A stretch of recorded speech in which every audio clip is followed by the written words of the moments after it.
Qizlarjonlar, uyimizni yig'ganimizga 2 oy bo'libdi, naqd 2 oy. 2 oyning ichida biz nimalar qildik? Demak, ruxsatnomaga 2 hafta kutdim. Uyimizni yer bilan bitta qilib yiqitib berishlariga 2 hafta kutdim. 2 hafta fundamentga ketdi va 2 hafta birinchi etajni qurishlariga vaqt ketdi.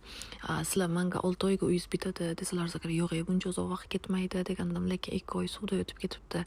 Sizlar aytganday 6 oyga uyimga kiraman, nima o'zi boshida g'isht bilan qurmaganimiz sababi temir bilan uyimiz tez bo'ladi deb o'ylagandik. Lekin g'isht bilan qursangiz ham, temir bilan qursangiz ham bir xil vaqt ketadimi nima?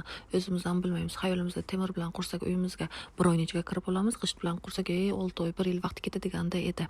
Hozir temirni birinchi qavatini demak qurayotganlariga adashmasam 10 kun bo'ladi. Qani ikkinchi qavatini qachon tugatadilar? Keyin yana men sizlarga ko'rsataman. Temir bilan haqiqatan ham tez bitar ekanmi, yo g'isht bilan bir xil ekanmi? Menga obuna bo'linglar, kuzatinglar. Qachon men bu uyimga kiraman, qachon derazalarni qo'yaman, qachon pullarni qo'yaman, qachon buni ichini to'ldiradilar, xudojon, qancha ish oldinda bizani kutyapti, bilmayman qachon kirishimni. Taxminlaringizni yana kommentariyada kutaman. 2 oy o'tib bo'ldi. Dalshi bo'lish qizlar.